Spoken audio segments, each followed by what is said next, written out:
I'm Elizabeth, a literary princess, and I have dyed my hair. Yeah, so I cut it recently, now I've dyed it. I'm happy with it. Anyway, today I have a Fairy Tale Friday for you all. In this feature, I take a fairy tale retelling that I've read recently, and I discuss the history of the tale, the book as a retelling, my thoughts on the book as a whole, and other reading recommendations. Today, we will be looking at A Wild Winter Swan by Gregory Maguire. This is a retelling of Hans Christian Andersen's The Wild Swans. Please note there will be spoilers in this video, so if you do not want to know what happens in this book, click away. Let's jump in. So unlike many of Andersen's other tales, this is not original to him. There are several variations of the Wild Swans across multiple cultures. The most well-known variation is probably the Brothers Grimm's The Six Swans, which honestly is very similar to Andersen's. Andersen just has more detail and actually gave the main character a name. Maguire directly references the Wild Swans in the book, so that is clearly the one he is drawing off of. There are also other clear things that we will discuss that show he is using that tale. So that is the tale that I will be focusing on. For those of you who don't know this story, it is about the Princess Eliza and her 11 brothers. Their stepmother dislikes them and curses the brothers to be swans during the day and only return to their human forms at night. They fly away, but Eliza eventually leaves home and is able to find them. She also finds a way to break the curse. She must gather nettles from the graves in churchyards and weave them into 11 shirts, one for each of her brothers. And while doing this, she cannot speak a word. While she is working on this task, a king finds her and falls in love with her and marries her. However, the archbishop is very suspicious of her because she's doing this strange work that cuts up her hands and that seems very odd, and she never talks. So the archbishop accuses her of being a witch, and he uses evidence that she goes to the graveyard to gather the nettles, which is also where ghouls tend to hang out. These are flesh-eating ghouls. So the archbishop brings the king along to see one night, and the king believes that Eliza has gone to meet the ghouls. She is then sentenced to death by burning at the stake. Just before her execution, the swans fly down to her and she is able to throw the 11 shirts onto them. They then transform back into their human forms, except the youngest brother has a swan wing instead of an arm still because she was not able to finish the sleeve of the 11th shirt. Everything is explained, Eliza is proved innocent, and we all live happily ever after, unless you are this brother that just has a swan wing instead of an arm, and then it just sucks to be you, I guess. So that is where Gregory Maguire's A Wild Winter Swan picks up. So this is a very loose retelling, and it's actually more of a what would happen if you take a fairy tale character and put them into the real world. Our main character is Laura. She is an Italian-American teenager living in New York in the 1960s. She lives with her grandparents because her father died when she was not even born, and her mother has had a mental breakdown after the more recent death of her older brother, Marco. Now, Laura herself is also having a difficult time. She doesn't fit in with the other girls at her school. They bully her, and an incident occurs that causes her to get expelled. Her grandparents, not really knowing what to do with her, decide that in the new year she will go to a convent school in Montreal, which she is very much not happy about, understandably so. Then, in the days leading up to Christmas, there's a snowstorm, and this boy, with a swan wing instead of an arm, drops down on the roof. Laura takes him in and decides she's going to hide him from her grandparents and try to take care of him because he's a mess, because he's been flying through a snowstorm and just fell onto a roof. This boy is named Hans, and he is the youngest brother from the Wild Swans, a tale that Laura is very familiar with because she recently read it to this group of elementary school students she volunteers with. Now, Hans's name is obviously a reference to Hans Christian Andersen. So, Laura has this boy with a swan wing in her house up on the 3rd floor where her grandparents are too elderly to get up the stairs. She's trying to keep this a secret. Meanwhile, her grandmother and grandfather are freaking out because the grandmother's sister and her new wealthy husband are coming for Christmas dinner, and they are trying to impress him so that he will invest in their store. Things are a little bit tense. Their housekeeper, Mary Bernice, is also very stressed, trying to get everything ready. The house is falling down around them. They have repairmen in to repair a ceiling that just, crashed through. So is this an optimal time to have a swan boy from a fairy tale living in your bedroom? No, it's not. So obviously this causes some issues. And Laura gets blamed for those issues that ultimately cultivate in Hans destroying Christmas dinner while they are up in the parlor having cocktails, and the family has to go out to eat on Christmas Eve. And of course, her grandparents don't know that there is a swan boy living upstairs, so they assume that it is Laura who has sabotaged dinner. Now, as I said, this is a very loose retelling, so there is not quite as much to talk about in this section. However, I do want to talk about how Laura takes on the role of Eliza throughout the book. So there are actually several parallels between Laura's story and Eliza's story. Eliza obviously loses her brothers. They fly away. She is kind of banished from her home because her stepmother makes it so her father doesn't recognize her. And she is just kind of wandering, isolated. She can't talk to anybody because she is doing this task to save her brothers. People think she's strange. People are accusing her of all kinds of things. Now, Laura is also very isolated. She doesn't fit in with the girls at her school. Her grandparents don't understand her. They're elderly. They're really more Italian than they are American. They're very much trying to fit in with this world that they don't quite fit into either, and Laura also feels that way.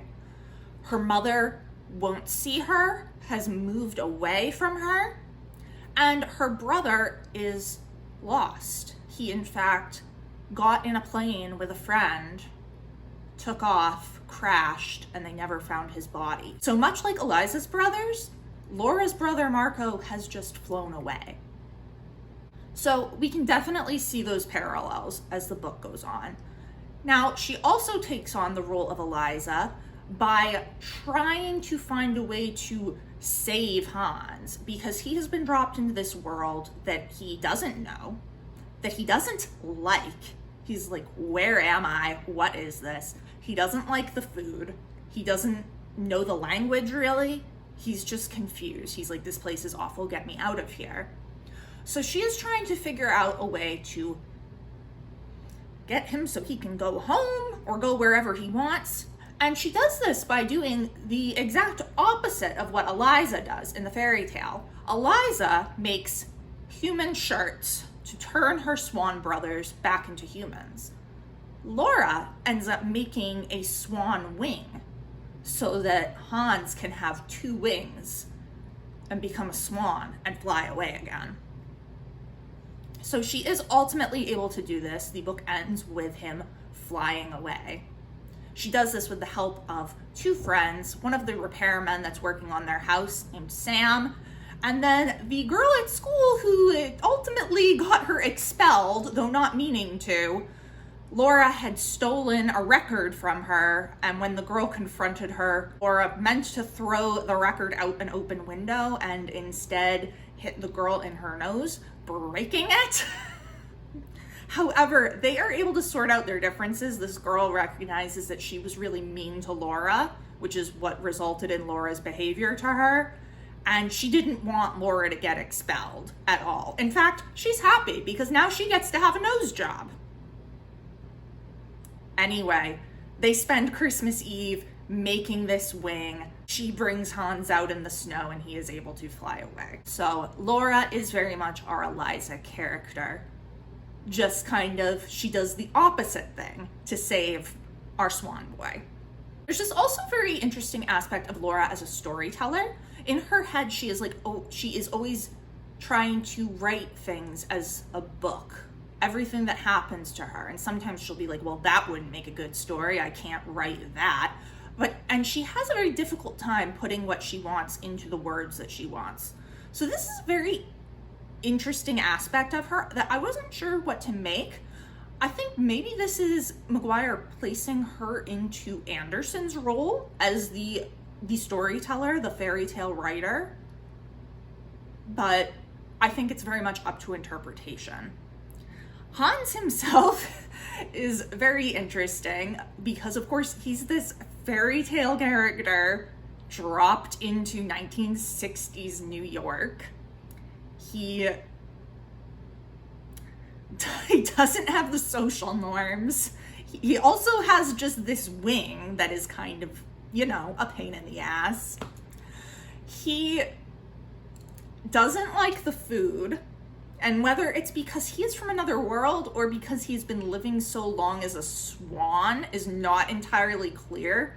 But there is a point where they have 3 eels that they are going to be making for Christmas dinner. And the eels are alive and they have to be killed in a certain way that only Laura's grandmother can do, and she is not home.